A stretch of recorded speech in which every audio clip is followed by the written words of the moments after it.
moom la ñuy def ah ñetti doomi penda naa dañ fexe ba indi ñetti yooyu rek. su ko defee ah gaa ñi kontaan ñu nekk ci jàmm n'est-ce pas. incha allah Pa Moussa loolu moo ñu may buñ ci jógee ñu tàbbi ci beneen visite premier ministre bu Mauritanie. Ce n'est pas la première fois visite yu mel noonu di am. On se rappelle même le premier ministre Ousmane Sonko demoon na fa ay jamono ginnaaw yeesalaat di dox ci diggante ñaari réew yi fexe ba ku ci nekk lay sa wàll ñu jëmmal ko ci ay secteurs yu uute. bokk na ci sax wàllu pétrole beeg gaz bi. xam nañ ni bokk na ci li ñu bokk mais dëkkin wi. jàpp nga ni ci occasion yi mel nii war nañu mën a aborder ces questions là. rapport de bon voisinage. bu fàtte ne. souvent c'est un peu complexe. oui tout à fait mais baax na ñu koy teg ci table. oui c'est un peu complexe boo xoolee ñi président yi fi jaar avant le président Diomaye seen première sortie Gambie lay doon. waay mais n'oublie pas que le président Diomaye Mauritanie la njëkk a dem. le premier ministre lui-même dem na Mauritanie. te wax nga ko aussi l'enjeu pétrolier le GTA bi Grand Tortue Ahmeyim bi. ak li nga xamante ne. bokk na ci diggante parce que gisement la boo xamante ne il faut impérativement Sénégal ak Mauritanie nekk en bon terme parce que y a là-bas Cosmos y a BP mais aussi y a les deux pays xam nga vous vous rappelez à l'époque je pense c'était Idrissa Seck ci benn campagne mu ngi naan Macky Sall lan nga déggoonte ak waa Mauritanie. Wow. Parce que jàpp na ne le partage de ce gisement là dafa xaw a inéquitable entre Sénégal ak kii mais bon boo xoolee dans les faits c'est la vérité c'est-à-dire gisement la boo xamante ne li nekk partie sénégalaise moo gën a bëri mais dafa mel ni mbartal la kon boo ko bàyyee li mu yor moom bu gasee di puiser day ñëw kon donc foog ngeen waxtaan pour mën a trouver le juste milieu. il doit 50-50. exactement donc bon y avait aussi l'aspect diplomatique bu ci war a ñëw parce que gisement boobu bokk na ci ma gën a ragal man. oui parce que ñi ko seq moom moo tax golfe du Mexique bi muy am explosion boobu noonu si on se rappelle deux blocs yi fa nekkoon ñi ko doon séddoo américain la ak britannique. ñooñu nag ci enjeu ak milieu pétrolier seen rivalité dafa toll noo xamante ne bu partage yi di xaw a am nu muy demee rek bu ñu saboter bloc yeeg yooyu ça peut être une catastrophe te bul fàtte ne les catastrophes surtout dans l'exploitation pétrolière day yàqaale géej gi en même temps moo tax boo xoolee les américains comme Cosmos fu ñuy dem il y a la société paramilitaire Halliburton buy nekk à côté ku nekk cas su amee yenn. c'est ça donc comme que gisement la boo xamante ne ñoom ñoo ko bokk ñu nit dañoo war a am ak Mauritanie nu ñuy taxawee ak nu ñuy orienter les enjeux pour que ce que l'on appelle malédiction. du mën a yegg ci loolu. beneen aspect aussi avec la Mauritanie c'est le secteur pêche oui. surtout ak les trucs de Guet-Ndar nga xamante ne licence yeeg yooyu noonu et je pense que ni rapport de bon voisinage bi nga xamante ne am na fa président dem fa PM dem fa tey seen ministre ñëwaat fi dina gën a participer à ce que li pacifier espace kii boobu noonu ci pêche bi ak yeneen nag daanaka ci aspect parce que en fait beneen ère moom moo war a juddu avec les pays du sud te yooyu le capitaine Sankara daan na ko wax lu bari mooy la coopération sud-sud te loolu noonu je pense que ni ci ñun ñii la war a njëkk a tàmbalee rapport de bon voisinage ñi nga xamante ne ñoom ñoo am des pays limitrophes ñu mën a boole li ñu am en termes de d'avantage pour mu mën a doon force comme que malheureusement on n'a pas ce panafricanisme bi nga xamante ne moom lañ soxla te moom mooy développer daanaka àdduna l'Union européenne Émirats arabes unis c'est-à-dire tout le monde s'unit quoi léegi à défaut d'avoir ça lii nii nga xamante ne am na en termes de coopération et de collaboration loolu foog muy ñu koy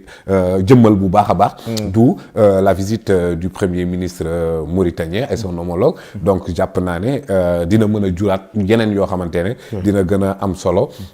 notamment ci secteur agriculture parce que foofu it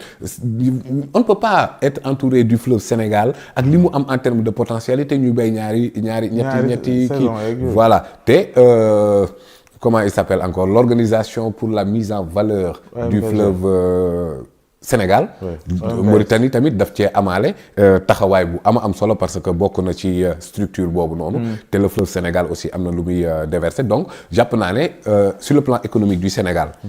am na njëriñ juñ ci war mais sur le plan diplomatique aussi voilà. oui nekk ñu Sénégalais yi nag xëy na jot nga ci loolu. mënu ñàkk séjours yi jaaroon na fi mais jamono yi ñuy waxaat devise boole jàll ko fa léegi sax sa doom sax pour nga dugg fa dañ lay laaj ay il faut moom carte d'identité il faut moom passeport. li may yooyu jot ci yëpp di ay appel li may jot ci jafe-jafe appel yuy jóge foofu noonu dafa bëri finalement day dem sax ba da lay gêner d'autant plus que à proximité quoi donc pour man genre problématique yu demee noonu peut-être dans les pays très lointains affaire yooyu noonu on peut comprendre mais Rosso Sénégal ak Rosso Mauritanie pratiquement c'est la même chose donc bu naree am ces choses là day compliqué gis nga boo nekkee Dakar doo xam la forte présence de la communauté mauritanienne au Sénégal mais boo demee à l'intérieur du pays butiku naar sax la ñuy wax loolu bon à Dakar ce sont nos frères guinéens yooyu gën a kii mais dans le Sénégal des profondeurs mais da ngay dem ci ay villages yu gën a reculé tu vois ñoo xamante ne mais des négro mauritaniens et cetera ñoo xamante ne ñu ngi fa am donc kon nañu faciliter ñun suñu biir parce que dafa am loo xamante ne Pape Ousmane en termes d'antécédents bugguma ci dellu bugguma cee wax 89 du ko jaar sax merci donc kon nag yooyu noonu aussi il faut que les autorités mauritaniennes ñu dimbale ñu à ce que nos ressortissants yi nekk foofu noonu ñu vivre dans des conditions vraiment trucs comme les Mauritaniens ni ñu nekkee fii nii ci conditions yu mucc ayib te li fi am en termes d'antécédents ñaanuñ tuju ko yàlla mais aussi malheureusement yii la woon donc voilà am na ci nag ñoo xam ne dañ ci doon sabata sama yaay moom bu ma koy nettali bu dugg ci boutique yi événement naar yi moo mais ñu nit ay naar lañ Sénégal am nay naar Mauritanie am nay wolof am nay halpulaar donc Afrique mooy loolu quoi c'est la conférence de Berlin qui nous ont truc en frontière mais wax dëgg yàlla nañ ci bàyyi xel bu baax a baax te autorité mauritaniens yi tamit dimbale ñu bu baax gis nañ la deuxième institution également mu ngi ca Mauritanie président El Malick Ndiaye moom it ci lu jëm ci wàllu maanaam législation mu mel ni lëkkaloo ji da cay dox gis nga ci njëriñ lu bëri. ci doxalin yu mel noonu. boo xoolee le président El Malick dafa mel ni. moom approche am ci législature boobu noonu c'est de relever la diplomatie parlementaire. boo xoolee approche am quoi man loolu laa ci jàng te gis nga Pape Ousmane. en matière de législation pour man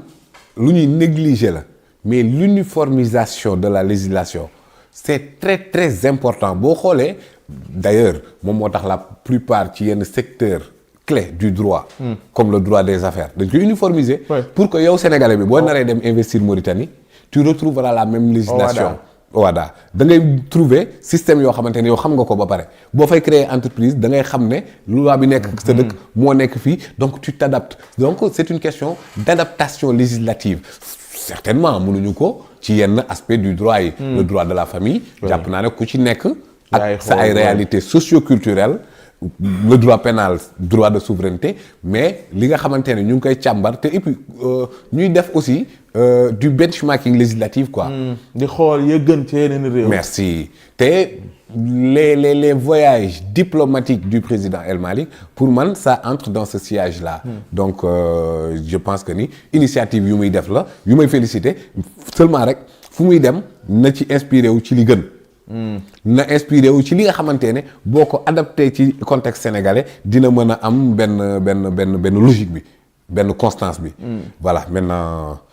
avec les mu des nag défi mise en œuvre yi Pape Moussa parce qu'on a vu wax nga ko sànq le premier ministre demoon na Mauritanie demoon na Gambie le président de la République également dem nañ ba ay accords sax ñu ko doon fësal ni jot nañ ko jëmmal est-ce que vous avez le sentiment que ni depuis bi ñu demee léegi laataa bu mujj bi que ni mbir yi mu ngi bouger dans le sens loolu dama koy globaliser sax le régime là a un problème de mise en œuvre waaw la plupart di nga gis ne dinañ décliner les orientations dinañ joxe ay idées ak ay indications yu pertinentes mais tu vois que mise en œuvre bi day poser problème au-delà de li ngay wax nii mooy li may casse chaque jour ñaata lañ wax ci réforme judiciaire yan lañ def en termes de promesses électorales ak yoo xamante ne dañ koy annoncer régulièrement mais mise en œuvre bi tu vois que c'est balbutiante parfois day traîner les pieds est-ce que nouveauté régime bi la est-ce que li ñu am en termes de projet de société dafa am difficulté de rendre ça opérationnel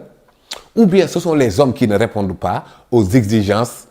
du peuple sénégalais et du projet. barki démb Ndiaye ci kaawu campagne gerte gi dafa joxoñ situé ay responsabilités ñii ñoo dese ñii ñoo dese. est-ce que du loolu finalement. donc xam nga booy wax kii yooyu noonu ñii ñoo dese fii demul. ça veut dire que mooy li ma la wax que ni régime bi dama gis un problème de mise en œuvre. donc mën na doon parce que mise en œuvre bi mën na doon ne peut-être c'est le casting qui ne répond pas aux exigences du projet wala manque de repère la.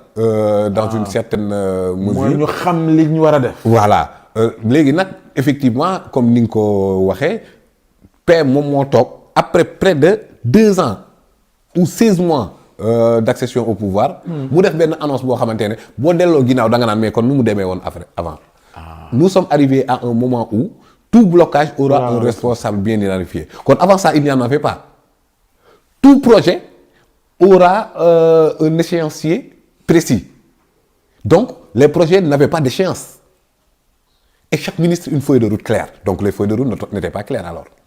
Donc, à partir de cette déclaration, tu te demandes donc, avant ça... C'est ça. Lolo tax ma jàpp ne